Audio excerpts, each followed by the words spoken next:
ورحمة الله وبركاته. إن الحمد لله حمدا طيبا كثيرا مباركا فيه.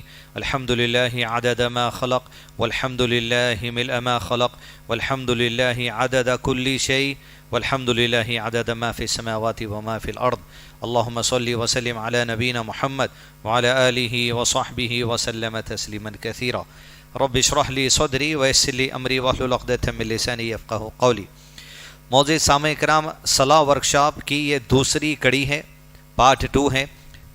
پہلے حصے میں جو رمضان سے متعلق ہم نے باتیں سیکھی تھی وہ فضائل رمضان، یعنی رمضان کے مہینے کی فضیلت، روزوں کی فضیلت، سحری کی فضیلت، افطار کی فضیلت، تراویح کی فضیلت، لیلۃ القدر کی فضیلت، فضیلتیں کیا ہے، اجر و ثواب کیا ہے، اللہ تعالیٰ کے انعامات کیا کیا ہے، وہ چیزیں ہم نے الحمدللہ پہلے ورکشاپ میں سیکھنے کی کوشش کی ہیں۔ اس سے پہلے اطلاع دی گئی تھی کہ اگلا جو پارٹ 2 ہوگا، یعنی یہ نشست میں انشاءاللہ فقہ پڑھیں گے، مسائل پڑھیں گے، یعنی سحری کے مسائل کیا ہیں، افطار کے مسائل کیا ہیں، فقہ کیا ہے، انڈرسٹینڈنگ کیا ہے، کون سی سچویشن میں کیا عمل ہم کو جو سو کرنا ہے، کون سے عمل نہیں کرنا ہے، کون سے عمل کرنا ہے، تاکہ یہ معلومات ہر مسلمان کو ہونا ضروری ہے۔ اب جو باتیں اب آپ کے سامنے پیش کی جائیں گی یہ تو تقریباً 100 حدیثوں کے اوپر مبنی باتیں ہیں اور قرآن کی کئی آیتوں کے اوپر مبنی باتیں، تو ساری حدیثیں تو آپ کے سامنے پڑھنے کا اتنا وقت نہیں ہے، 1 گھنٹے میں باتوں کو ختم کرنا ہے۔ اس لیے جو بھی باتیں آپ کے سامنے پیش کی جائیں گی کتاب الصوم سے، جو حافظ عمران ایوب لہری حفظ اللہ نے جو سو جمع کی ہیں، شیخ البانی رحم اللہ کی تصحیح شدہ احادیثوں سے، اس کتاب سے، اس کے علاوہ صحیح اور مستند فضائل اعمال سے، اس کے علاوہ بلوغ المرام کتاب سے جس کی شرح علامہ شیخ عثیمین رحمہ اللہ نے کی ہے، تینوں کتابوں کا نچوڑ ایک کتاب کے اندر یہاں پر لایا گیا ہے، اس میں تقریباً اب آپ کے سامنے امید ہے 150 کے قریب مسائل ہے جو 1 گھنٹے میں سننا ہے۔ رمضان سے متعلق کئی معاملات ایسے ہیں، کئی عمل ہم کرتے لیکن اس کے متعلق جب علم ہمارے سامنے ہو جاتا، علم حاصل کر کے عمل کرنے کا جو فائدہ ہے وہ اور ہے، اور علم حاصل کر کے عمل کرنے کی جو کیفیت ہے وہ اور ہے۔ تو علم حاصل کرنے کے لیے الحمدللہ ہم یہاں پر بیٹھے ہوئے۔ سب سے پہلا نقطہ، نبی صلی اللہ علیہ وسلم 40 سال میں جب نبوت عطا کی گئی تو آپ صلی اللہ علیہ وسلم مکی زندگی تک بھی رمضان کے روزے فرض نہیں کیے گئے تھے۔ مکی زندگی کے آخری ایام میں 5 وقت کی نمازیں فرض کی گئی تھی۔ اس کے بعد ہجرت کر کے جب مدینہ تشریف لے گئے تو 2 ہجری میں اہل علم نے کہا آپ صلی اللہ علیہ وسلم رمضان کے روزے فرض ہوئے، اور آپ صلی اللہ علیہ وسلم نے 9 سال رمضان کے روزے رکھے۔ کتنے سال ملے آپ کو رمضان کے؟ 9 مرتبہ آپ کی زندگی میں رمضان آیا جس میں آپ نے رمضان کے روزے رکھے ہیں۔ روزے کی کئی حکمتیں ہیں جو اہل علم نے بیان کی ہیں، فضیلتیں تو احادیث میں آئی ہیں۔ حکمتوں میں علامہ شیخ عثیمین رحمہ اللہ 3 حکمتیں بیان کرتے ہیں، 3 سے زائد ہیں لیکن کوشش کریں گے 3 آپ کے سامنے بیان کرنے۔ سب سے پہلے شیخ محترم نے یہ کہا انسان کے لیے اللہ تعالیٰ اس کے نفس کی غلامی سے بچانے کی عادت کے بچانے کے لیے روزے رکھنا فرض کیا ہے، جس میں روزے کی ایک فائدہ ہے، ایک حکمت ہے۔ یعنی انسان اپنے نفس کے جو سو تابع ہو جاتا، لیکن اللہ تعالیٰ روزے کے ذریعے جب پانی پینا ہے، نفس میں خیال آتا پانی پیو، پانی پی لیتے ہم، لیکن روزے کے ذریعے تربیت دی جاتی، پیاس لگ رہی، دل کہہ رہا پانی پینا لیکن روکا جا رہا۔ اسی طرح انسان اپنے نفسانی خواہشات جو حرام حلال کی تمیز کیے بغیر اپنی زندگی میں آگے بڑھتا، روزے میں ان نفسیاتی خواہشات پہ بھی کنٹرول کرنے کا طریقہ اسے سکھایا جاتا، یہ ایک حکمت ہے۔ دوسری حکمت شیخ نے بیان کی کہ غریب لوگ ہیں، امیر لوگ ہیں، امیر ہو یا غریب، ہر انسان جو سو روزے کی عبادت انجام دے سکتا ہے، لیکن یہ حکمت بھی بیان کی گئی ہے جو غنی ہیں، جو امیر ہیں، جو پیسے والے ہیں، ان کو بھی غریب اور فقیروں کی زندگی کا احساس ہوتا ہے روزے کی حالت میں آ کر کہ نعمتیں گھر میں رکھی ہوئی ہیں، کھانا ہے، پینا ہے، شربت ہے، لیکن وہ ہاتھ نہیں لگا سکتے، کھا نہیں سکتے، پی نہیں سکتے۔ ایک حکمت اہل نے یہ بیان کی بالخصوص علامہ شیخ عثیمین رحمہ اللہ نے کہ فقیری کا بھی احساس ہوتا، فقیروں کی زندگی کا بھی احساس ہوتا کہ آج آپ جو صبح سے لے کے شام تک جو ہاتھوں کو روکے رکھے ہوئے ہیں، دنیا میں کچھ لوگ ایسے بھی ہیں جو اپنی زندگی کے کئی دن کئی مہینے ایسے ہی ہاتھ روک کے زندگی چلاتے، 5000 6000 8000 کی تنخواہ میں لوگ زندگی گزار رہے ہیں۔ اب کسی کے لیے 8000 ایک دن کے کھانے کی بھی جو سو بات ہو جاتی، یہ بھی حکمتیں بیان کی علامہ شیخ عثیمین رحمہ اللہ نے۔ اور اس کے علاوہ کئی ساری حکمتیں الحمدللہ بیان کی گئی، جس میں ایک حکمت یہ ہے جہاں پر اللہ تعالیٰ نے سورہ چوتھے پارے کے آغاز میں کہا اعوذ باللہ من الشیطان الرجیم لن تنالوا البر حتی تنفقوا مما تحبون، تم نیکی اور تقوی کے درجے کو نہیں پہنچ سکتے جب تک کہ اللہ کی راہ میں اپنی پسندیدہ محبوب چیز کو خرچ نہ کر دو. جو چیز پسند ہے اپن روک کے رکھتے، خرچ کرنا اللہ کی راہ میں تھوڑا ہی صحیح، تاکہ یہ نفس جو ہم کو روک رہا اس میں بڑھنا.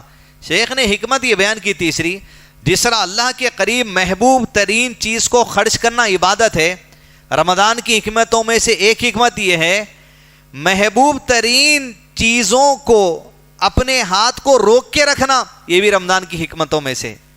کھانا کھانا، بیوی کے ساتھ ہم بستری کرنا انسان کے لیے پسندیدہ چیز ہیں، اس سے رکا دیا گیا، تو یہ رکنا یہ بھی عبادت میں شامل کر دیا گیا اللہ تعالیٰ نے. خرچ کرنا یہ بھی عبادت میں شامل ہے.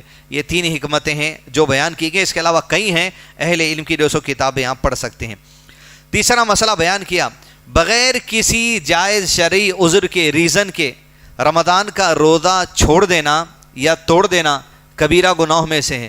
کبیرہ گناہ مطلب ایسا گناہ جس کے لیے آپ کو زندگی بھر اس کے لیے اللہ سے خالص رحمت کی امید رکھتے ہوئے توبہ استغفار کرنی چاہیے.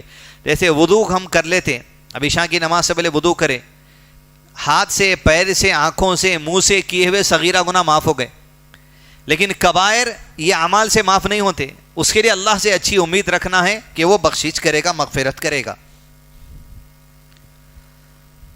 چوتھا مسئلہ بیان کیا، اور یہ ساری باتیں جو آ رہی احادیث کے حوالے سے، قرآن کے حوالے سے، لیکن میں نے کہا 100 سے زائد احادیث سے ہر چیز پڑھ کے نہیں سنا سکتے. مسئلہ رمضان کا ایک روزہ چھوٹ جانا بھی اہل علم نے کہا حدیث کی روشنی میں زندگی تمام بھی انسان روزے رکھ لے تو زندگی تمام کے روزوں سے افضل رمضان کے روزے ہیں.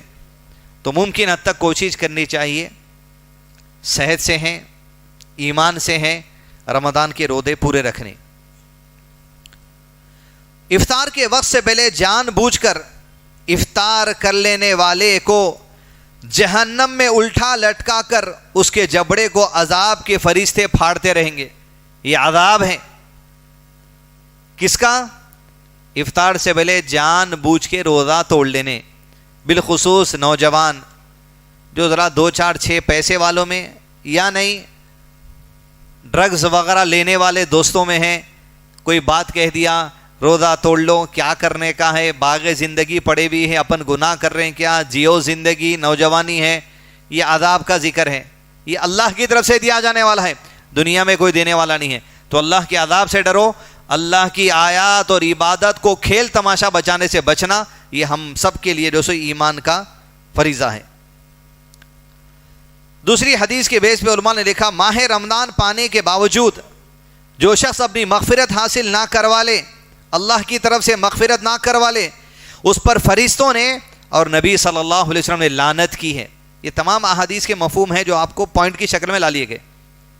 اس میں والدین کا بھی ذکر ہے، نبی صلی اللہ علیہ وسلم کا نام سننے اور درود نہیں پڑھنے کا بھی ذکر ہے، اور رمضان کا مہینہ پاک عبادت کے ذریعے، روزے کے ذریعے، دعاؤں کے ذریعے، نوافل کے ذریعے اس امید کے ساتھ عبادت اور روزے نہیں رکھنے والا کہ میری مغفرت ہوگی میرے روزے کے ذریعے، میری عبادت کے ذریعے، میرے تراویح کے ذریعے، میری افطار کے ذریعے، میری سحری کے ذریعے میری مغفرت ہوگی، یہ امید ہی نہیں ہے، اس کو کوشش ہی نہیں کر رہا، رکھ رہا لیکن امید نہیں ہے.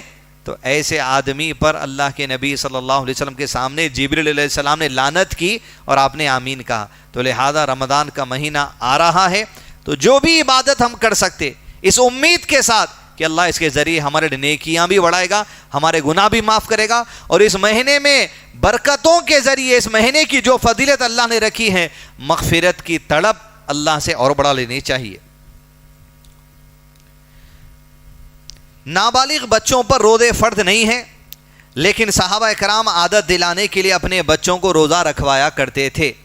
کوشش کرنا بچوں کے لیے 1 روزہ رکھے، 2 روزہ رکھے، مگر خالی روزے رکھے میں چھو گئے، ان کو بلانے ان کو بلانے میں، آپ دعوت کھلانے میں، رات گزارنے میں، سحری کرانے میں، عشاء جاری، مغرب جاری پڑھ لے رہے ہیں. ایسا مت کریے. غیر ضروری کے روزے کے دعوتیں دیو ہی نہ کو، جبکہ روزے دار کو افطار کھلانے پہ ایسا اجر ہے جیسا روزہ رکھنے والے کو جتنا اجر ہے اس کو کھلا دینے پہ بھی اتنا اجر ہے. یہ فضیلت ہے جو ہم اس سے پہلے ورکشاپ میں پڑھے ہیں. لیکن اپنی نماز چلے جا رہی, سحری کا معاملہ ہو جا رہا, ٹھیٹی ٹھاٹا ہو جا رہا, بلائیے مت, کسی کو بھی کھلا سکتے آپ, گھر پہ بھیجا دیجئے, لوگوں کے پارسل اپنے اپنے گھر میں کھا جاتے, وہ بھی روزے دار کو کھلانے میں چھے, فون کر کے بول دیجئے بھائی آج افطار ہماری طرف سے آ رہی, مت پکائیے آپ کھانا, نہیں پکا کے بیٹھتے لوگ, بھیجا دو بس کافی ہے, ضروری نہیں آپ بلانا. تمیز کے لوگ ہیں, اپن خود دعوت دینے والے تمیز کے ہیں, دعوت لینے والے تمیز کے ہیں, بلا رہے ہیں کھا رہے ہیں سب چلے آتے, الگ بات. مغرب کا وقت جاتے رہتا, عشاء کو بیٹھے ہوئے رہتے, 11 بجے اٹھ رہے ہیں, عشاء پڑھ رہے ہیں, منطق بازی چل رہی, وقت کی بربادی کریے مت, رمضان کا لحاظ رکھیے. آپ صلی اللہ علیہ وسلم سب سے زیادہ سخی تھے خیرات کرنے والے, صدقہ کرنے والے, اور جب رمضان آ جاتا تو آپ صلی اللہ علیہ وسلم کی سخاوت اور بڑھ جاتی, راشن دینے میں, افطار کرانے میں, سحری کرانے میں, غریبوں کی مدد کرنے میں. بالخصوص سب سے پہلے اپنے رشتہ داروں کا حق لگائیے, پھوپھیروں میں, چچیروں میں, مومیروں میں, خلیروں میں, ددیال میں, ننیال میں, پہلے رشتہ دار, اس لیے کہ صدقہ دینے رشتہ دار کو ڈبل اجر ہے. ایک تو صدقہ کا اجر ہے, دوسرا آپ صلی اللہ علیہ وسلم نے کہا رشتہ داری نبھانے کا بھی اجر ہے, ڈبل اجر ہے. تو یہ رشتے نبھانے میں یہ چیزیں بھی آتے. 9واں پوائنٹ, آپ صلی اللہ علیہ وسلم نے نفل روزوں سے متعلق فرمایا کہ جو شادی کی طاقت نہیں رکھتا اور نفس پہ قابو رکھنا ہے, اسے چاہیے کہ وہ روزوں کا اہتمام کرے. اب رمضان کے فرض روزے تو وہ تو فرض ہے, شادی شدہ کے لیے بھی, غیر شادی شدہ کے لیے بھی. غیر شادی شدہ کے لیے نفل روزوں کا معاملہ بتایا گیا ہے, زنا کے قریب جانے کے اندیشے ہیں, نفل روزوں کا اہتمام کرو, اس لیے کہ روزہ ڈھال بن جاتا, شیطان کو دور کر دیتا, شیطانی وسوسوں کو دور کر دیتا, کیونکہ دن بھر کی عبادت ہے. نماز میں تو کوئی انسان کو اگر وسوسہ آیا بھی, اعوذ باللہ من الشیطان الرجیم پڑھیں گا, 3 مرتبہ تھوک دیں گا. روزے کی حالت میں جب وسوسہ آیا, اللہ کا ذکر کرتا, اپنے آپ کو عبادت کا واسطہ دلاتا, میں عبادت میں ہوں, ایسی گندی چیز سوچ رہا ہوں, میں عبادت میں ہوں, 13 گھنٹے کی ایسی چیز گندی دیکھوں, یہ روزہ ڈھال بن جاتا. یہ بنیادی باتیں پہلے بات میں.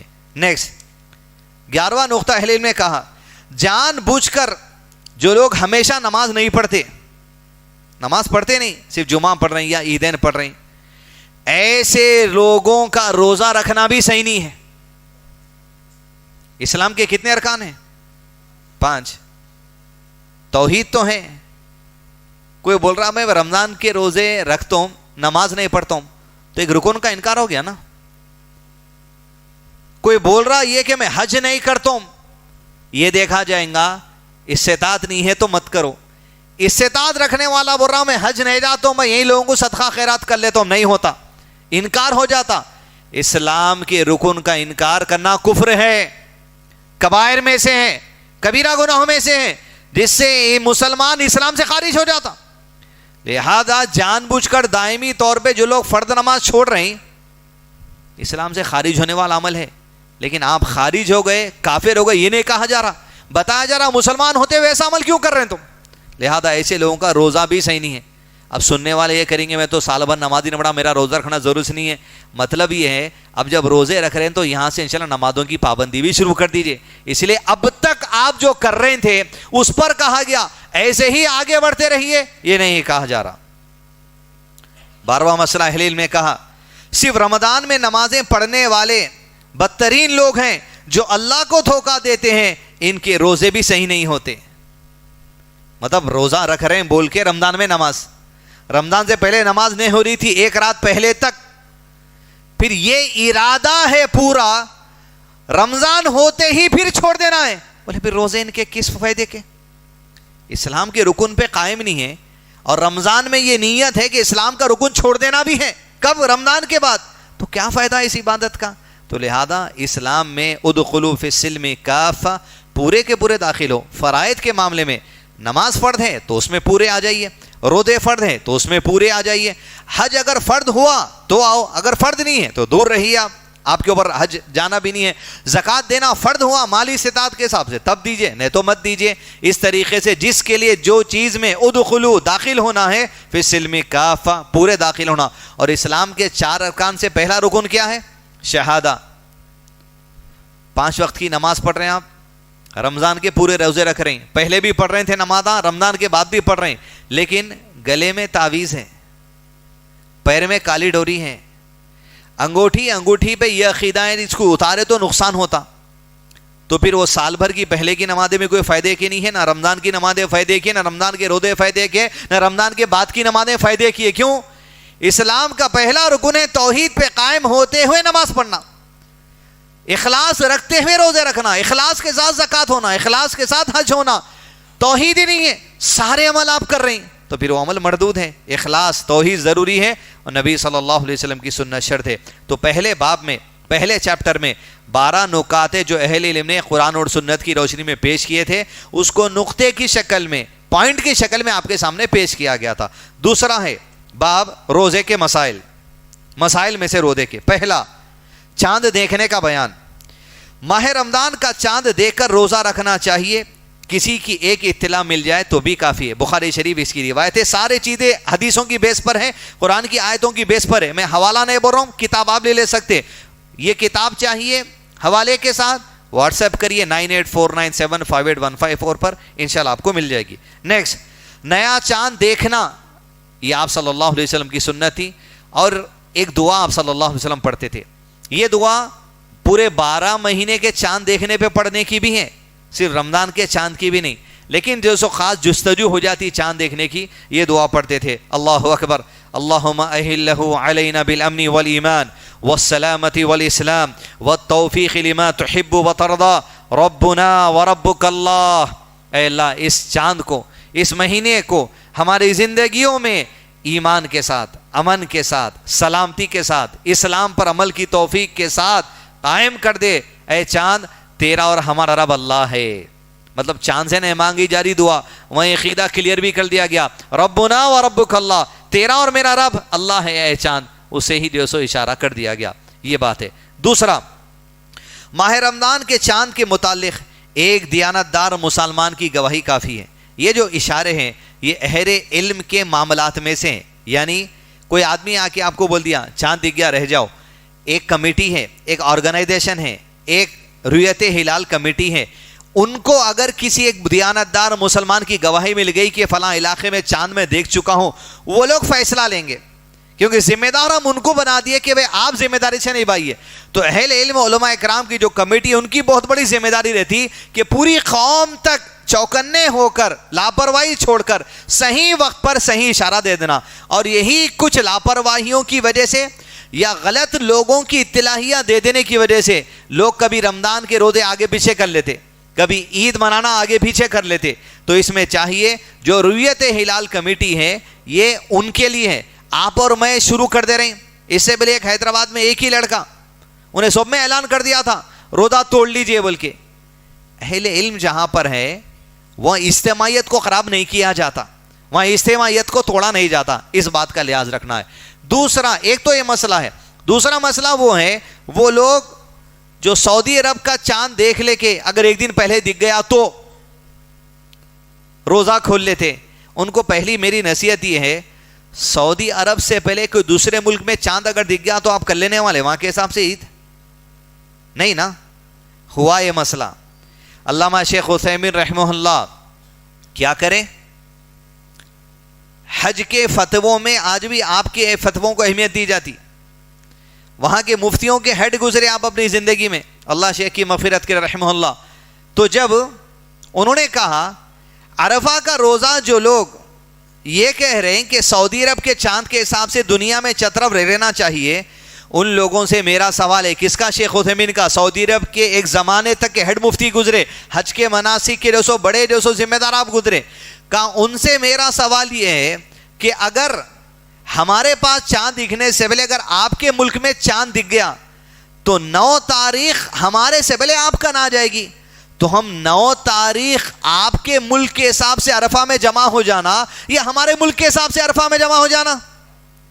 ظاہر بولیں گے آپ کے ملک میں جب عرفہ ہو رہا 9 جب جمع ہو جائیے. تو شیخ نے کہا جب اس مسئلے میں آپ یہ کہہ رہے ہیں ہم اس سعودی عرب میں دکھے ہوئے چاند سے عرفہ میں جمع کرنا, تبھی اسی بیس پہ تمہیں نصیحت کی جا رہی ہے. جس علاقے میں, جس جغرافیکل ایریے میں تمہارے علماء نے جس چاند کو تسلیم کر لیا ہے, ان کے کہنے کے مطابق عید کرو, رمضان کرو اور عید کے معاملات کرو. واضح بات ہے. یہ مسئلہ یقیناً ہے کہ ایک چاند سے ایک ہی دنیا بھر میں ہو سکتی کیا؟ اگر دنیا کے ہر علاقے کے علماء اس پر متفق ہو گئے, اجماع ہو گیا تو ضرور کر سکتے. لیکن ہمارے علاقے کے اہل حدیث علماء یا سنت الجماعت جتنے بھی علماء ہیں پورے ہندوستان کے اور اس علاقے کے پٹی کے, ان کا اجماع ہے ہم اس جغرافیکل چاند کے حساب سے چلیں گے. تو ہمارے لیے اجماع توڑنا غلط بات ہو جائے گی, امت میں انتشار کرنے والی بات ہو جائے گی. لہذا کچھ لوگ ہیں جو کسی شادی خانے میں ایک دن پہلے نماز پڑھ لے رہے ہیں, امت کی اجتماعیت توڑ دے رہے ہیں. ایک دو علماء ان کے ساتھ ہے لیکن وہ علماء بھی اجتماعیت کو توڑ دیا جا رہا. لہذا اس چیز سے امت میں فتنہ آ رہا. جو اجتماعیت قائم ہے, اجماع ہو رہا, یونائٹڈ فیصلہ ہو رہا اہل علم کا اپنے علاقے کے لیے, اس کو انشاءاللہ فالو کریے, فتنے سے بچ کر رہیں گے.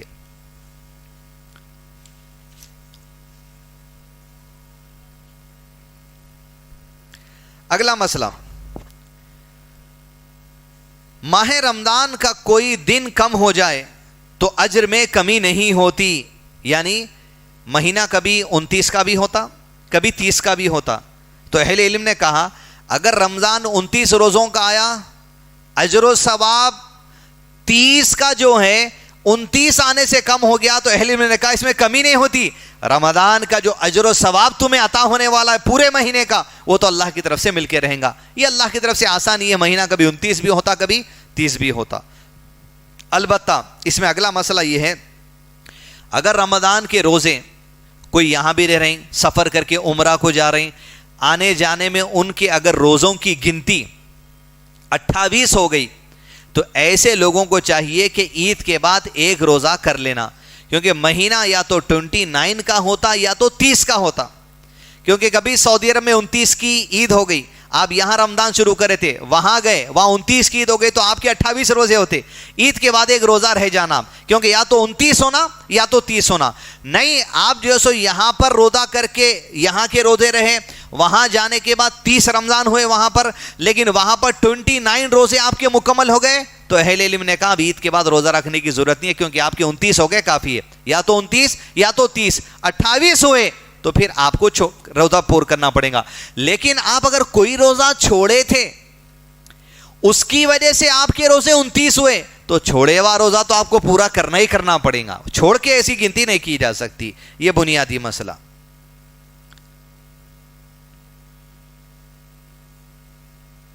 اگلا باب یعنی چیپٹر, روزوں کے آداب کا بیان. کیا آداب, کیا طریقے روزے رکھنے میں. پہلا, روزے رکھنے والے پر فجر کی نماز سے پہلے نیت کر لینا ضروری ہے.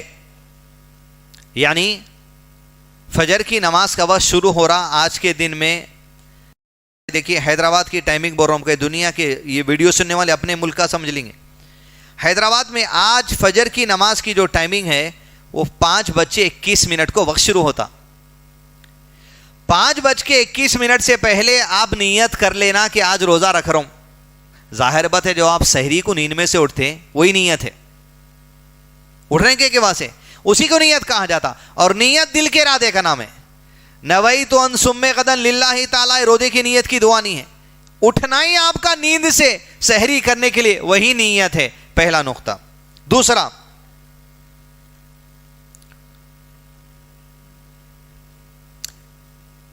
نفل روزہ جو رہتا, نفل روزے کی نیت ظہر کی نماز سے پہلے بھی کر سکتے آپ, زوال سے پہلے. یعنی مثال کے طور پہ احادیث آئی تھی کہ آپ صلی اللہ علیہ وسلم گھر میں کھانے کے لیے کچھ پوچھے دن کے وقت میں, تو صبح سے اب کچھ کھائے ہوئے نہیں تھے. کہا کہ اللہ کے نبی صلی اللہ علیہ وسلم کچھ نہیں ہے ابھی کھانے دینے. تو آپ صلی اللہ علیہ وسلم نے دن میں ظہر سے پہلے کہا تب تو میں روزہ ہوں.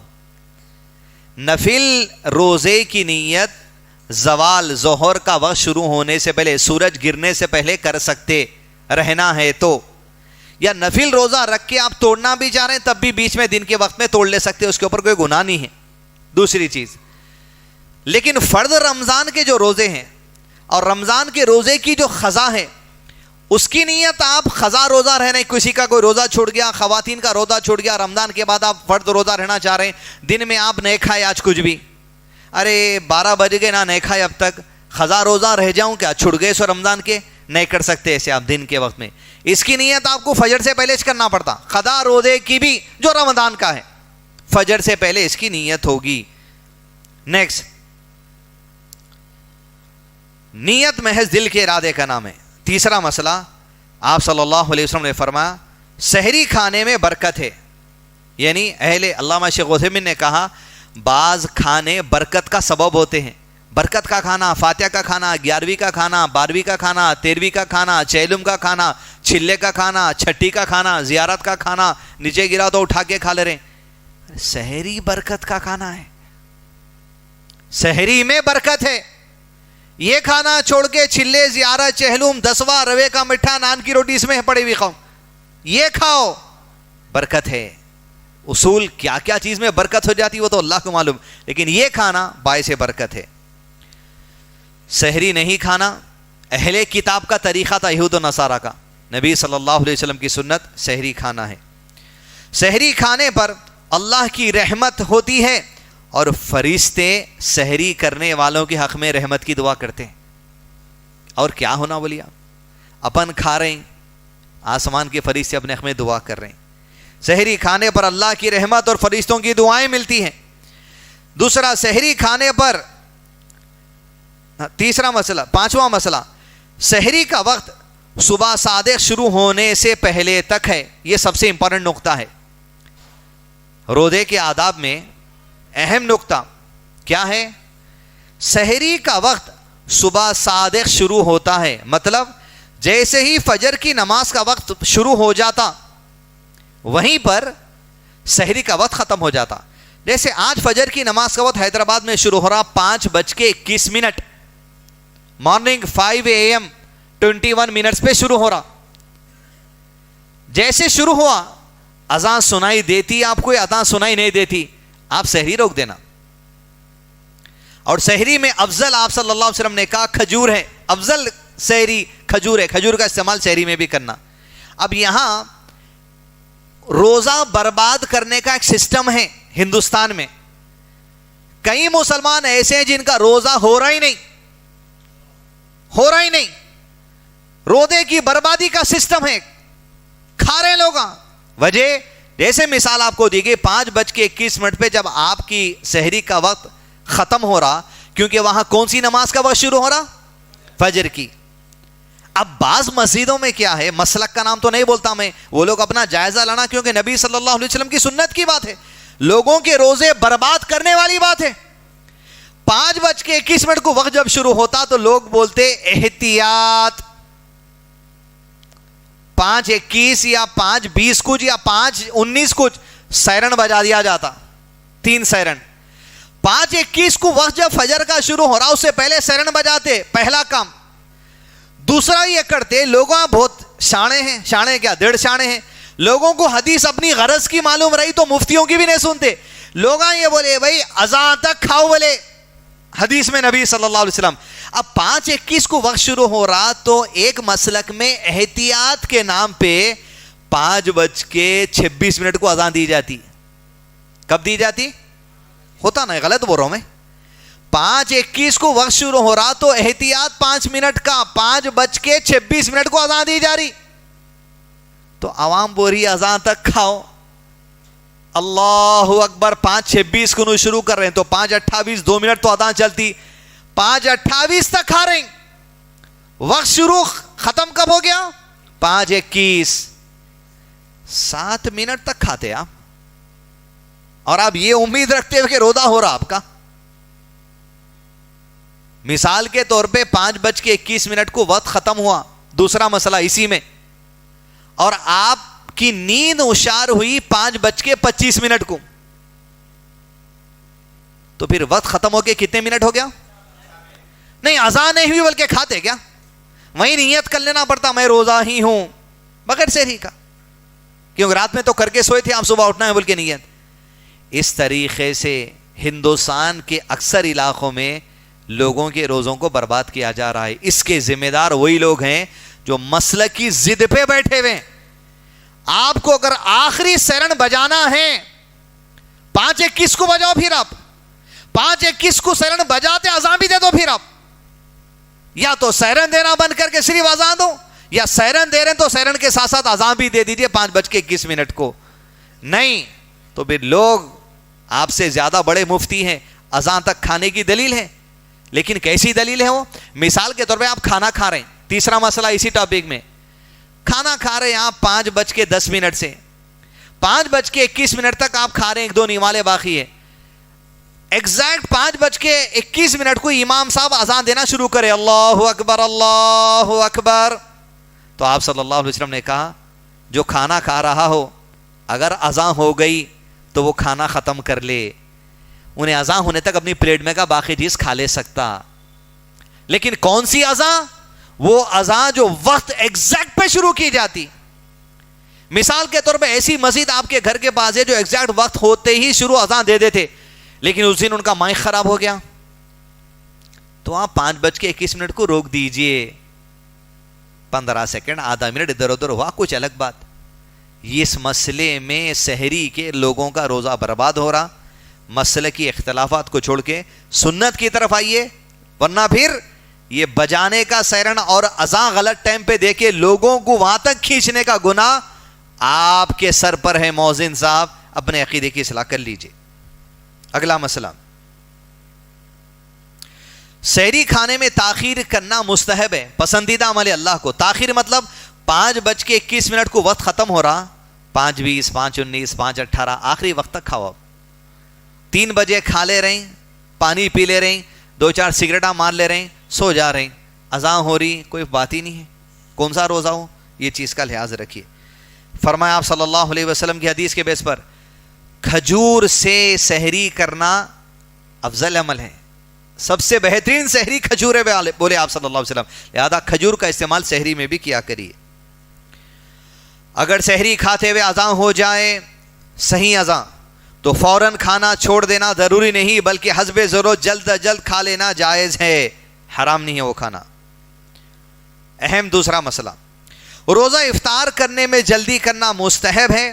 غروب آفتاب جیسے ہی ہوتا ہے، مغرب کی نماز کا ہوتا وہاں شروع ہوتا ہے، اور جیسے غروب آفتاب ہوتا ہے مغرب کا وقت جیسے شروع ہوا وہیں افطار کا وقت بھی شروع ہو گیا. اور آپ صلی اللہ علیہ وسلم نے کہا لوگ خیر سے رہیں گے، سلامت رہیں گے، خوشحال رہیں گے جب تک کہ افطار میں جلدی کرتے رہیں گے. تیسری بات، افطار میں علامہ شیخ عثیمین رحمہ اللہ نے اس حدیث کے بنا پر کہا افطار میں جان بوجھ کے تاخیر کرنے والا اپنی زندگی میں شر کو دعوت دے رہا. کیوں؟ خیر سے محروم ہوا تو شر ہی جائیں گا اس کی زندگی میں، اور خیر کس میں ملنے والا ہے؟ وقت ہوتے ہی جلدی کرنا افطار کے اندر. تیسرا مسئلہ اس میں شیخ عثیمین نے کہا رحمہ اللہ، سحری میں بھی 5 منٹ احتیاط، افطار میں بھی 5 منٹ احتیاط. اب افطار میں احتیاط کیا ہے؟ مثال کے طور پہ مغرب کی نماز آج اگر 6:25 کو وقت شروع ہو رہا، 5 منٹ کا احتیاط. کب دیتے سیرن؟ 6:30 کو. محروم ہو گئے نا رحمت سے. نبی صلی اللہ علیہ وسلم نے کیا کہا؟ لوگ خیر سے رہیں گے جب تک کہ افطار میں جلدی کریں گے. محروم ہو گئے. اور جو رحمت سے محروم ہو گیا، خیر سے محروم ہو گیا، کہا شر کو اپنی زندگی میں دعوت دے دیا. سنت سے نفرت نہیں رہنا، مسلکوں سے اتنی محبت نہیں رہنا کہ اللہ کے نبی صلی اللہ علیہ وسلم کی سنت سے نفرت ہو جا رہی، کفر والی بات ہو جا رہی وہاں پر. تو لہذا اس عمل کو جو سو چھوڑیں. جتنے بھی مساجد ہیں کسی بھی مسلک کے، ہر مسجد میں ہر نماز کے وقت کے پاس وقت لکھے ہوا رہتا. مغرب یہ، فجر یہ ٹائم، ظہر یہ ٹائم، عصر یہ ٹائم، عشاء یہ ٹائم. مغرب کی نماز کے وقت کی جگہ کیا لکھے ہوا رہتا؟ غروب آفتاب، سن سیٹ انگریزی میں بولیں گے. مسجد نہیں ہے، جنگل میں کھول رہے ہیں، کہیں بھی کھول رہے ہیں، پریشان ہونے کی ضرورت نہیں ہے. پولیس اسٹیشن میں کیس چلے گیا، یہ پکوڑے اذان دے دے رہے ہیں جلدی ہمارا روزہ خراب ہو رہا، بول کے ارے تو میڈم کو نکالنا. Sunset in Hyderabad, In Hyderabad tomorrow, the sun will set at 6:23 p.m. ابھی نے بول دی کب ہونے والا ہے سن سیٹ حیدرآباد میں کل 6:23. جھگڑے چل رہے ہیں مسلمانوں کے پولیس اسٹیشنوں میں. انہوں 5 منٹ پہلے آتا انسپیکٹر صاحب کو بولنا سر گوگل کھول کے سر آپ ہی دیکھ لیجئے, اہل حدیث کا نکو, حنفی کا نکو, شافعی کا نکو, حنبلی کا نکو, گوگل کی بات انہیں غلط ہے. حنفی شافعی مالکی سب مانتے اس کو. یہ ایگزیکٹ کیلکولیشن ہے سائنٹیفک. 6:23 جیسا ہوئے احتیاط 15 سیکنڈ کا گھڑی آگے پیچھے ہوتی, بسم اللہ بولے روزہ کھول لیے. ادھر سحری میں احتیاط کے نام پر روزہ تو ہو رہا ہی نہیں, ادھر افطار میں احتیاط کے نام پر رحمت کے اصول سے دور کر دے رہے ہیں. پھر اپن سنت الجماعت. آپ تصور کر کے دیکھیے, سحری باعث برکت ہے, اللہ مغفرت کے فیصلے کرنے والے, فرشتے رحمت کی دعا کرنے والے, افطار میں جلدی کرنے والوں کے لیے خیر ملنے والا ہے. تاخیر کریں گا جان بوجھ کر تو شر اپنی زندگی میں دعوت دے لے رہا. تو لہذا ان مسائل کو سحری اور جو افطار کے ہیں اپنے روزے کو نہ برباد کرو نہ رحمت سے محروم ہو جائیے. اگلا مسئلہ, روزہ کھولتے وقت کیا دعا پڑھنا ہے؟ بسم اللہ کہہ کر آپ کھجور کھا لیں گے. اور افطار میں آپ صلی اللہ علیہ وسلم کا عمل یہی تھا, تازے کھجور کھاتے تھے, کیونکہ زمانے میں کھجوراں کے درخت تھے.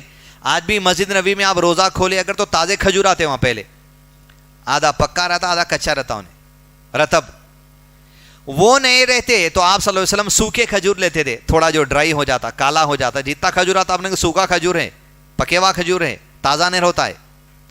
وہ نہیں رہتا تو آپ صلی اللہ علیہ وسلم پانی سے روزہ کھولتے تھے. سنت میں ترتیب کا لحاظ رکھنا. اب اپنے پاس وہ تازے کھجور نہیں رہتے عام طور پہ, کہ عمرہ جا کے تو تازہ ڈبہ لا سکتے ہیں, وہ نہیں ہے تو پکیوا نہیں ہے تو پانی سے کھولنا, یہ سنت ہے آپ صلی اللہ علیہ وسلم کی. کھجور کھانے سے پہلے بسم اللہ, کھجور کھائے پانی پیے, اس کے بعد دعا پڑھنا ہے, ذهب الظمأ وابتلت العروق وثبت الاجر انشاءاللہ. گلا بھیگ گیا, رگیں تر ہو گئی اور اجر لکھ دیا گیا روزے کا انشاءاللہ. یہ دعا ہے. اور کوئی کھلایا آپ کو, کھجور کھلا دیا, پانی پلا دیا, کھانا کھلا دیا, اس کے لیے پڑھیں گے افطر عندکم الصائمون واکل طعامکم الابرار وصلت علیکم الملائکہ.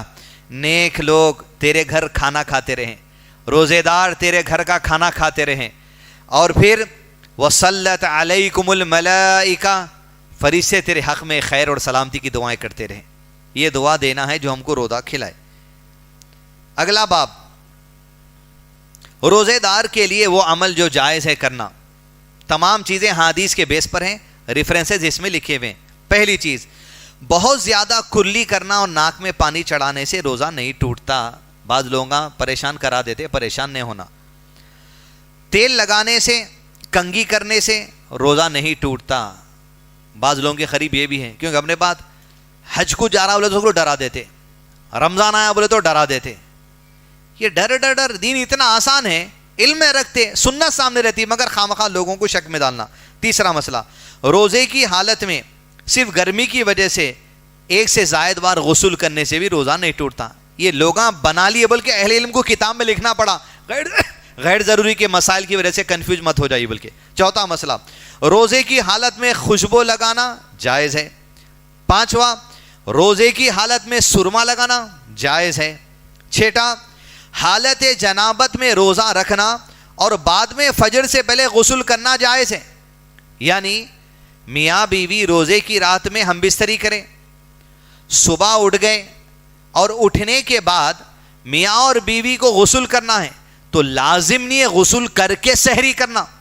سحری کر لے, سحری کرنے کے بعد سحری کا وقت ختم بھی ہو گیا, اذان ہو گئی, اذان جیسے ہو گئی روزہ شروع ہو گیا, تو حالت جنابت میں روزہ شروع ہو گیا, اس سے روزے پہ کچھ اثر نہیں پڑتا.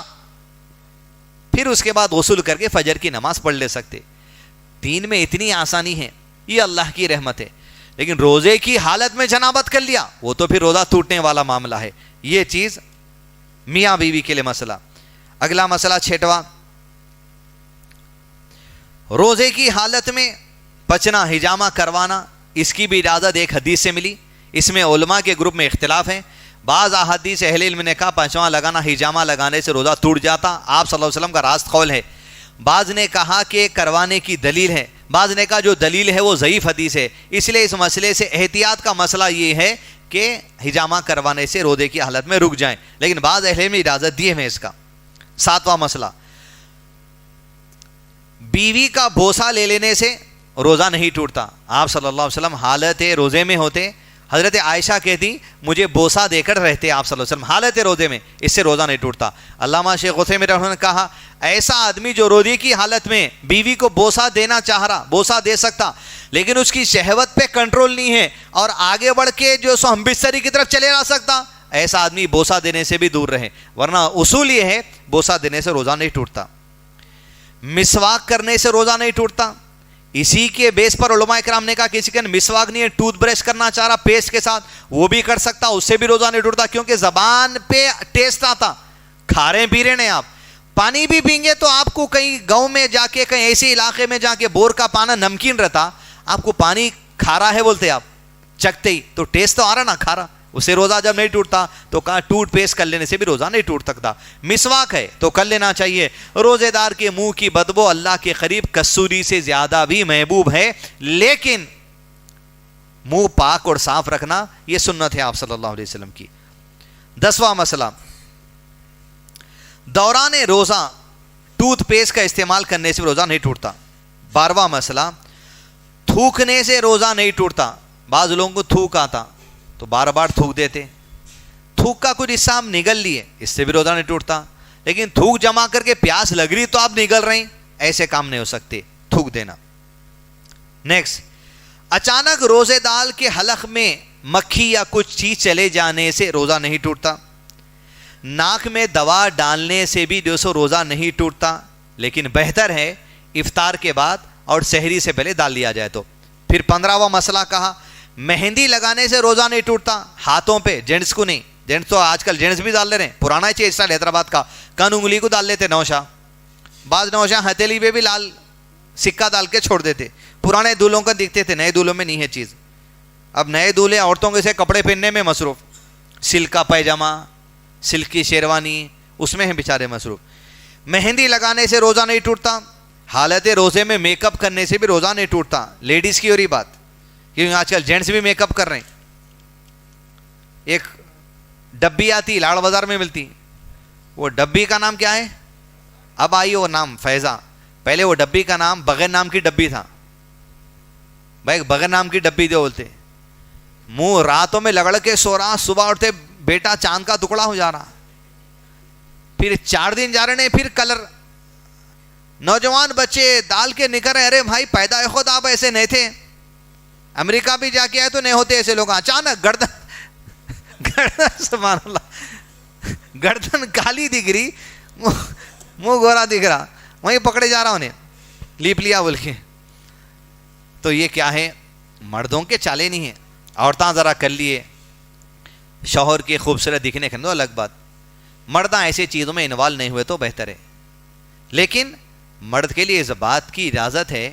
صحابہ میں سے ایک صحابی کا عمل حدیث میں آیا ہے, وہ کہتے ہیں میں بھی اپنی بیوی کے لیے سجدہ سنورتا ہوں جس طرح وہ اب میرے لیے سجدے سنورتی ہے. مطلب آپ مردانگی کا مینٹیننس کرنا, بال, خوشبو, صاف ستھرے, ایسا مینٹیننس کرو. آپ گھر میں آ رہے ہیں, دروازے کے اندر سمجھ نہیں آتا گوئے کی بٹ کو آئی تو, پان کی بدبو آ رہی, منہ دیکھے تو لال, اغالدان میں منہ میں کوئی فرق نہیں رہتا. ویسی حالت میں بیوی کے پاس جائیں گے تو کیا کریں گے انہیں؟ یہ سجنا سورنا, پاک صاف رکھنا. پورے نبی صلی اللہ علیہ وسلم کے ازواج مطہرات میں بات مشہور تھی کہ آپ صلی اللہ علیہ وسلم کو سب سے ناپسندیدہ بات یہ تھی, جسم کے کسی بھی حصے سے بدبو آنا آپ کو سب سے ناپسند تھا. اتنا پاک صفاف خوشبودار جیسے رہتے تھے, اس طریقے سے وہ مینٹیننس کرنا. نیکسٹ باب ہے روزہ توڑ دینے والے اعمال. کون سے عمل سے روزہ ٹوٹ جاتا؟ پہلا, جان بوجھ کر کھا لینے پی لینے سے روزہ ٹوٹ جاتا. جو بھولے سے کھا گیا اس کے بارے میں حدیث میں اللہ نے اسے کھلایا پلایا. کچھ کھا لیے صاحب بھولے سے, نگل لیے بھی, نہیں ٹوٹتا روزہ. جان بوجھ کے کھا لیے, روزہ ٹوٹ جاتا. دوسرا, اگر کوئی جان بوجھ کر خے کر دیا, اپنے سے خود سے خے کر دیا, تو اس کا روزہ ٹوٹ جاتا. لیکن خے خود سے متلی ہو کے آ گئی, اس کا روزہ نہیں ٹوٹتا. جان بوجھ کے کرنے والا کا روزہ ٹوٹ جاتا. اگلا مسئلہ, جمع کرنے سے شوہر و بیوی دونوں کا روزہ ٹوٹ جاتا ہے حالت روزے میں. اب اس میں پھر کفارہ ادا کرنا ہے. کفارہ کیا ہے؟ 60 مسکینوں کو کھانا کھلانا. نہیں تو پھر 2 مہینے کے روزے رکھنا. پہلی ترتیب غلام کو آزاد کرنا, نہیں تو 2 مہینے کے روزے, نہیں تو 60 کنٹینیوس روزے رہنا, ایک بھی نہیں چھوڑنا بیچ میں, 60 روزے مسلسل رہنا. ایک صحابی اللہ کے نبی صلی اللہ علیہ وسلم کے پاس آئے, کہا اللہ کے رسول صلی اللہ علیہ وسلم میں ہلاک ہو گیا. بولے کس چیز نے تجھے ہلاک کر دیا؟ کہا روزے کی حالت میں بیوی سے جمع کر لیا.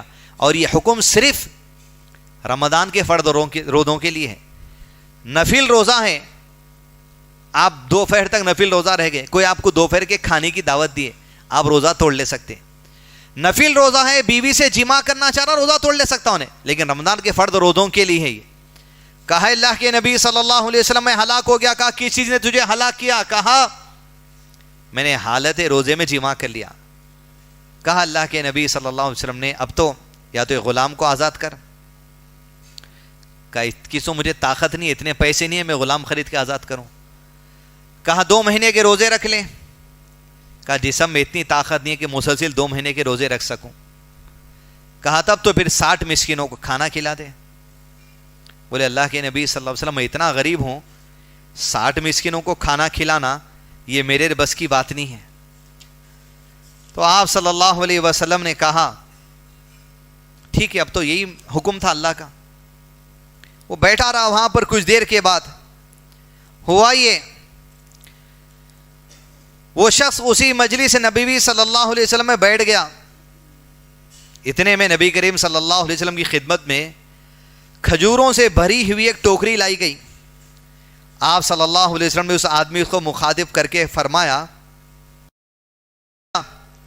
یہ کھجوروں کی بٹی لے جا, مسکینوں میں بانٹ دے, تیرے 60 مسکینوں کے صدقے کے بدلے اللہ تیرے لیے دین میں آسانی کر دیا, تقسیم کر دے. دین میں بتدریج درجہ بدرجہ آسانی ہے, ابھی ختم نہیں ہوئی آسانی. انہیں بٹی لیا, بٹی لے کے بولا اللہ کے نبی صلی اللہ علیہ وسلم آپ یہ بولے کہ بٹی فقیروں میں بانٹ دو. کہا قسم ہے یہ جو 2 پہاڑ ہیں مدینے کے, مدینہ 2 پہاڑوں کے بیچ میں ہے, یہ 2 پہاڑوں کے بیچ میں کوئی گھر والے ایسے نہیں ہیں جو ان کھجوروں کے مستحق ہے جتنا میرے گھر والے مستحق ہیں. پوری وادی میں میرے سے غریب کسی کا گھر نہیں ہے. اللہ کے نبی صلی اللہ علیہ وسلم کیا کھجور میں میرے گھر والوں کو کھلا لوں؟ جیسے اللہ کے نبی صلی اللہ علیہ وسلم سنے, راوی حدیث بیان کرتے آپ صلی اللہ علیہ وسلم ہنس دیے, ایسا ہنس پڑے حتیٰ کہ آپ کے سامنے کے دندان مبارک ظاہر ہو گئے. اس کو بولتے ہیں حدیث بیان کرنے کی امانت داری. بولے کیا یہ صدقے اجر میں میرے گھر والوں کو کھلا دوں؟ آپ صلی اللہ علیہ وسلم ہنس پڑے, دانت دکھ گئے. کہا ارشاد فرمایا جا اپنے گھر والوں کو کھلا دے, تیرا صدقہ ادا ہو جائے گا. اس لیول کا آسان ہے دین. کہاں سے بات شروع ہوئی؟ ایک غلام کو آزاد کرو, 2 مہینے کے روزے رکھو, 60 مسکین کو کھانا کھلاؤ, فقیروں میں کھجور بانٹ دے, تو تیرے گھر والوں کو کھلا دے. اس درجے کی آسانی, اس کو بولتے الرحمن, اللہ کی رحمت جو بندوں پہ کر دیتا اللہ تعالیٰ. الرحیم, جو رحم کر دیا اس پہ ہو گیا رحم اللہ کا. رحیم اللہ کی صفت, یہ دین کی آسانی ہے. علامہ شیخ عثیمین رحمہ اللہ اس حدیث کی شرح لکھے, تفسیر, بولے علماء اس حدیث کو اتنا پڑھے, اتنا لکھے, اس میں کئی مسئلے نکالے. ایک ایک حدیث ایک مسئلہ نکلتا. کہ یہ حدیث ایسی ہے جس پہ اہل علم بیٹھ کر استنباط کرنا بولتے, نکالنا. 1000 پہ ایک مسئلے نکالے خالی ایک حدیث سے لوگوں کے مسائل حل کرنے کے لیے. ایسا نہیں تو ایسا, ایسا نہیں تو ایسا, یہ نہیں تو 1000 پہ ایک مسئلوں میں خالی ایک حدیث کام آئی. یہ علم ہے جو اہل علم کے پاس اللہ نے عطا کیا ہے. عمدن خے کرنے سے روزہ ٹوٹ جاتا ہے, جان بوجھ کر. عمدن مطلب جان بوجھ کر روزہ توڑنے والے پر کفارہ لازم ہے. کیا کفارہ لازم ہے؟ وہی 2 غلام, ایک غلام آزاد کرنا ہے. لیکن یہ اہل علم نے کہا جان بوجھ کر روزہ توڑنے والے میں صرف جماع ہے, بیوی سے ہم بستری کرا تو یہ کفارہ ہے. وہ جان بوجھ کر خالی کھا پی کے روزہ توڑ لیا, وہ کبیرہ گناہ ہے, انہیں روزہ کا پر کر لینا. اگلا مسئلہ,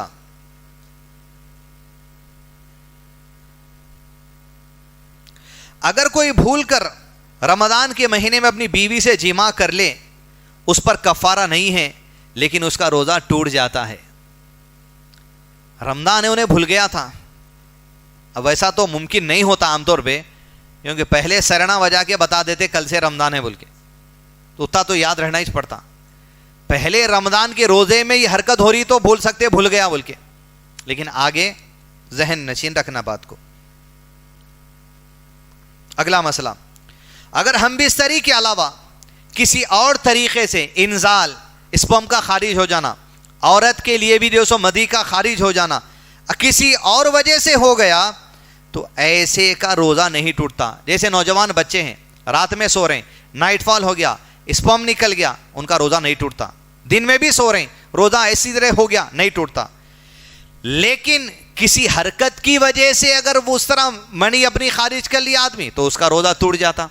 عورت بھی کسی وجہ سے ایسا کر لے تو اس کا بھی روزہ ٹوٹ جاتا. دوسرا, آدمی اپنی بیوی کو بوسہ دینا چاہ رہا, بوسہ دیتے ہوئے وہ مزید آگے بڑھ گیا اور اس کی منی خارج ہو گئی, اس کا بھی روزہ ٹوٹ جاتا ہے علم نے کہا. تو ایسا آدمی جس کو برداشت کا مادہ ہے وہ بوسہ دینا, اس بات کی اجازت ہے. نیکسٹ, دوران روزہ, یہ مسئلہ آ گیا. اگلا مسئلہ عورتوں کے لیے, حیض یا نفاس شروع ہونے سے روزہ ٹوٹ جاتا ہے لیکن بعد میں ان روزوں کی قضا کرنا واجب ہے. عورت روزے کا آغاز کری صبح, لیکن آدھا روزہ ہونے کے بعد حیض شروع ہو گیا, روزہ ٹوٹ جاتا. یہ روزے کی قضا بعد میں آگے عورت کو دینا ہے. اگلا مسئلہ, ایک تو حیض کے مسئلے سے متعلق یہ ہے روزہ ٹوٹ جاتا. دوسرا ہوتا استحضاء, یعنی حیض کے خون کے علاوہ ایک اور ایک خون ہوتا جو کسی عورتوں کو آتا بیماری کی وجہ سے. استحضاء کا مسئلہ یہ ہے, اگر کسی عورت کو حیض کے دن ختم ہونے کے بعد بھی خون جاری ہے, اس خون کا رنگ بدل جاتا, اور اس کا حکم یہ ہے ہر نماز کے وقت میں وہ طہارت لے گی, کپڑا بدلے گی, صلاۃ پڑھے گی. کا استحضاء میں جو عورت ہے وہ عورت کے لیے روزے کا مسئلہ اور حیض والی عورت کے لیے روزے کا مسئلہ الگ ہے, کیونکہ استحضاء والی کے لیے جب نماز جائز ہے تو روزے کا بھی مسئلہ اس کے لیے درست ہو جاتا. وہ عورتیں فتویٰ لے کے پرٹیکولر جو سو فیصلہ لینا. اگلا مسئلہ فتویٰ ہے علماء کا, انجیکشن لگوانے سے روزہ ٹوٹتا ہے یا نہیں, اس سلسلے میں علماء کا اختلاف ہے.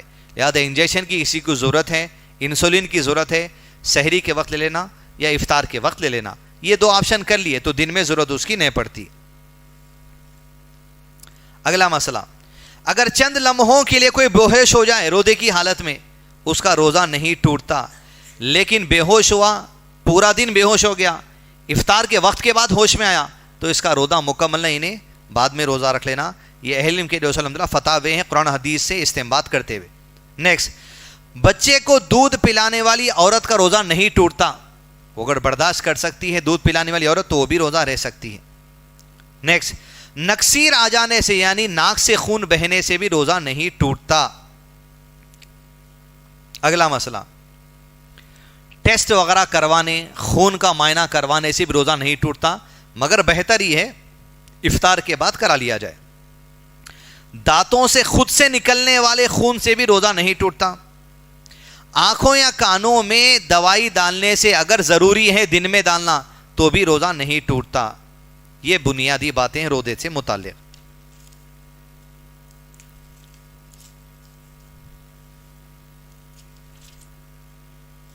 اگلا مسئلہ, باب تراویح کے مسائل حدیث میں آئے ہیں، حالت ایمان میں اجر و ثواب کی امید کے ساتھ جو رات کا قیام کرے، نوافل صلاح پڑھے، اللہ تعالیٰ اس شخص کے گزشتہ تمام گناہ معاف کر دیتے ہیں۔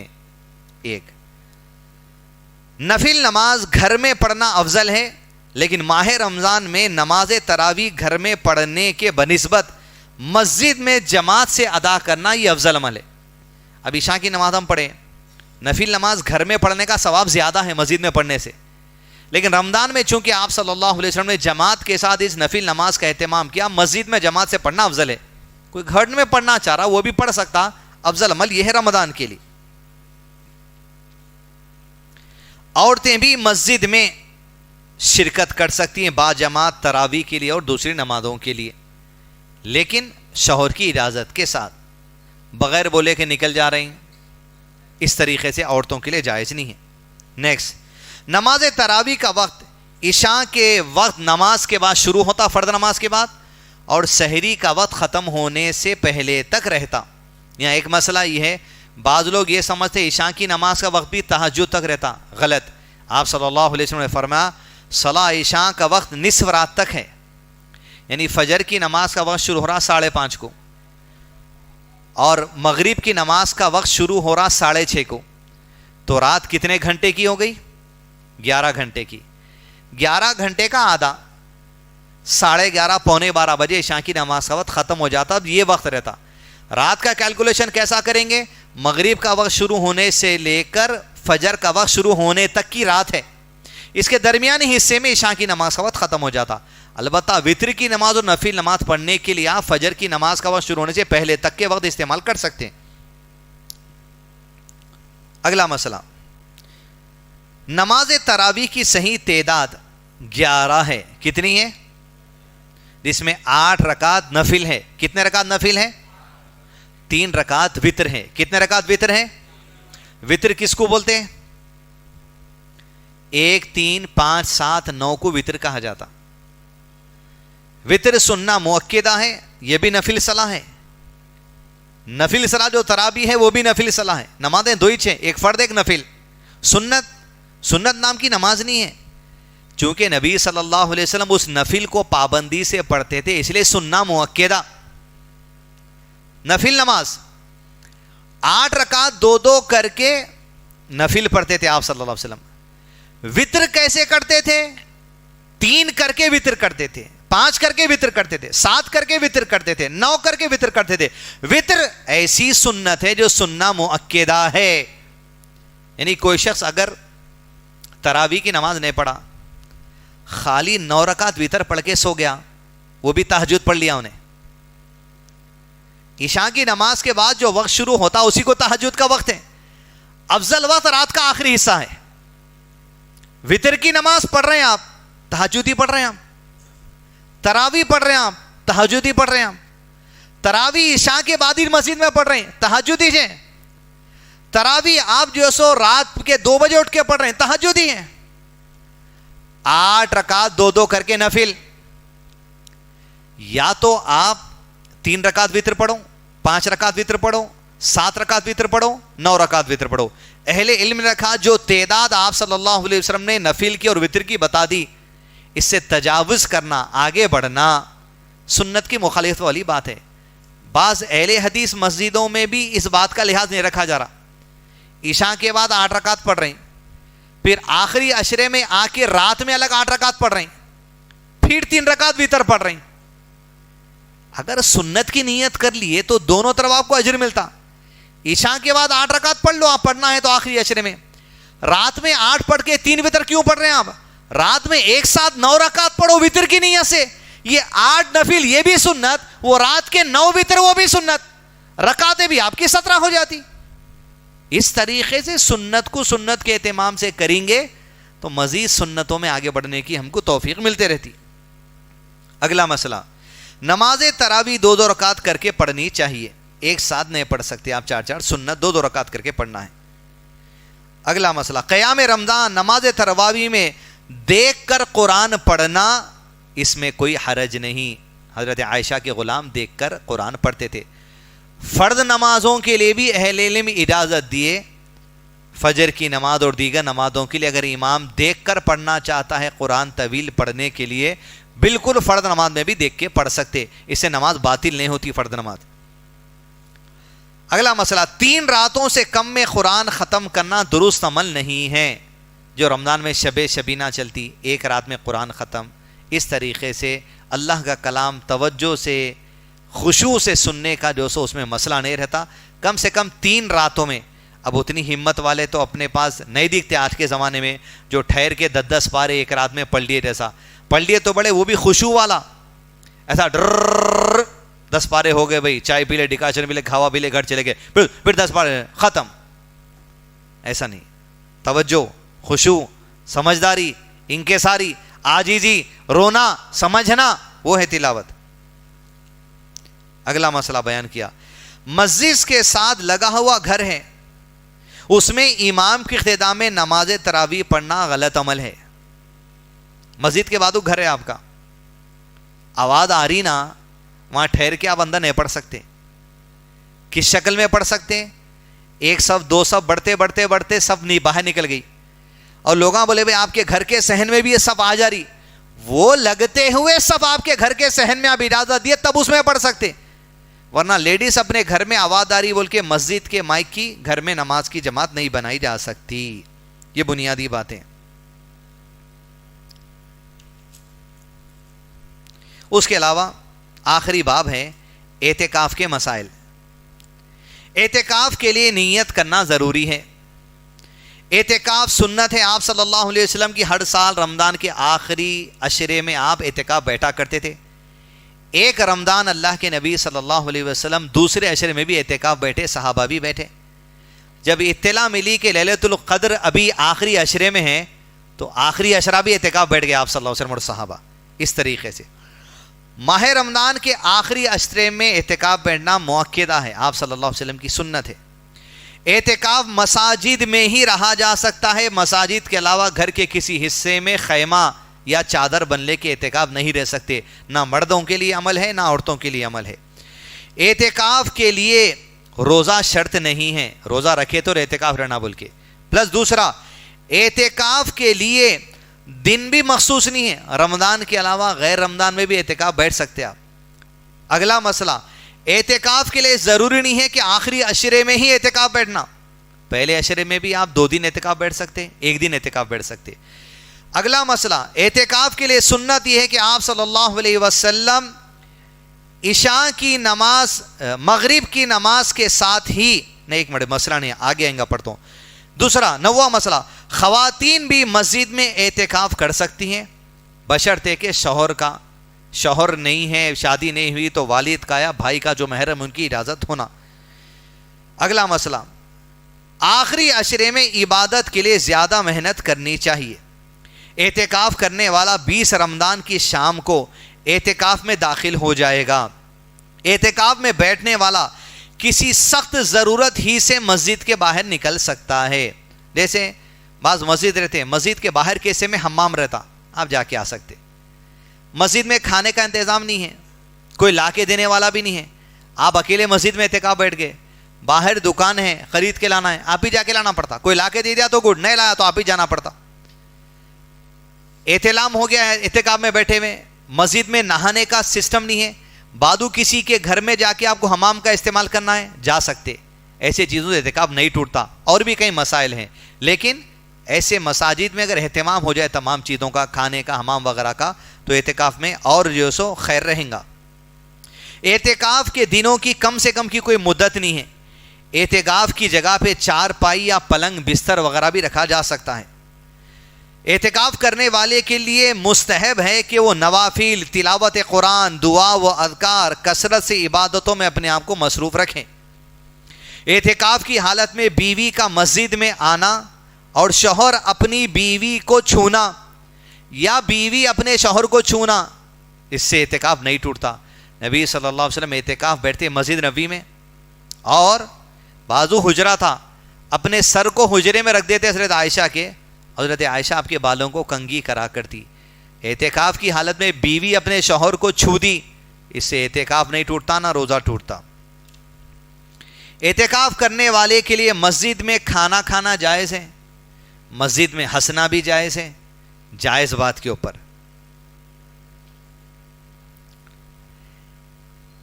استحاضہ، جیسے کہا گیا خون کی دوسری قسم ہے حیض کے علاوہ، ایسی عورتوں کو جب نماز کی رخصت ہے کپڑا بدل کر طہارت لے کر، تو ایسی عورتیں اعتکاف بھی بیٹھ سکتی ہیں۔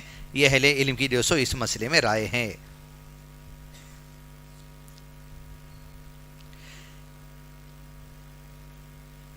چلیے، بنیادی باتیں تھیں مسائل سے متعلق رمضان ورکشاپ 2 میں، جس میں اعتکاف کے مسائل، روزوں کے مسائل، سحری کے مسائل، افطار کے مسائل، تراویح کے مسائل، روزہ کس سے ٹوٹ جاتا، روزہ نہیں ٹوٹنے کے کیا جو سو معاملات ہے، روزہ کب فرض ہوا، یہ چند مختصر مسائل ہیں جو آپ کے سامنے الحمدللہ 3 اہم کتابوں سے اہل علم کے جو ایکسپلینیشنز ہیں اس کو سامنے رکھا گیا۔